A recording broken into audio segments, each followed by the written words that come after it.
C'est le 10 avril dernier que tous les pilotes du Challenge HPI se sont donné rendez-vous pour faire leur rentrée sur les deux circuits d'Orange où se déroulait la 5e manche de la saison.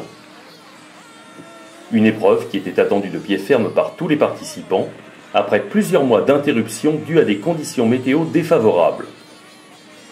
Cette compétition s'est déroulée en alternance sur les deux circuits TT et piste dont nous apercevons ici le tracé en bitume fraîchement nettoyé. Une piste qui recevait pour l'heure de nouveaux vibreurs pour permettre aux pilotes d'accentuer leur vitesse de passage dans les courbes. Cette 5e manche comptait une participation record relevée par une fréquentation en hausse dans les stands. Une affluence encouragée par un temps exceptionnel pour un mois d'avril, mais aussi pour l'intérêt croissant que portent les pilotes au challenge. Celui-ci s'affichant comme la seule formule de course actuelle qui permet à chacun de rouler durant plus de 40 minutes de course, quel que soit son niveau. Ce balayage des stands atteste du reste de l'engouement tout particulier rencontré par cette formule originale de course en région PACA. Plus une place de stand ou presque n'étant disponible après validation de toutes les inscriptions. Toute l'équipe du club MACR de Rognac avait bien entendu fait le déplacement sur cette course. Les concept cage Allure Racing continuaient à se décliner à toutes les sauces, avec une forte majorité de modèles brushless électriques qui étaient recensés ici.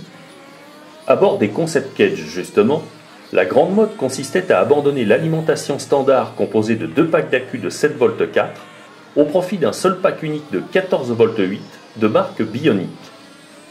Hormis cela, on relevait la présence du nouveau Blast S10BX de chez LRP au sein des nouvelles autos autorisées à rouler dans le Challenge. La catégorie réservée aux Blitz de chez HPI voyait quant à elle réapparaître quelques pilotes d'élite comme Gilles Hugues. Ce dernier ayant récemment amené jusqu'à la victoire en compagnie de son équipe, le Blitz, lors des 24 heures du Thor, en février dernier. Dans la catégorie Rally Game toujours très prisée par les pilotes, les LRP S8BX Team continuent à être appréciés pour leur grande polyvalence.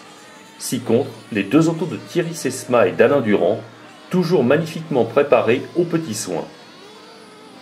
À peine remis de la 24 heures du Thor lui aussi, Michel Mariol signait son grand retour, toujours aux commandes d'un Blitz HPI dans sa version ESE.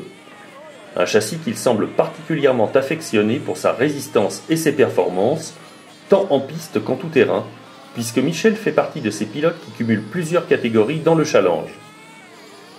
En tout terrain, les voitures comme le Nitro MT2 HPI restent utilisées à l'échelle 1/10. Idem en piste avec les Nitro 3 RS4 qui cumulent une grande variété de versions. Cette 5e épreuve du calendrier marquait aussi le grand retour des filles dans le challenge. Hormis cela, des efforts avaient été portés sur les décorations des autos comme à l'accoutumée. En voici un aperçu sur la nouvelle carrosserie d'Audi TT pour les Nitro 3 et sur le D8 Hot Bodies piloté par Alain Bidet. Dans les catégories piste à l'échelle 1/10, des châssis comme la Cyclone ont toujours leur mot à dire. Côté pilote, enfin, on notait le retour de Julien Claudel sur cette manche. Julien qui confisquera 2 victoires en catégorie moins de 15 ans piste et tout terrain.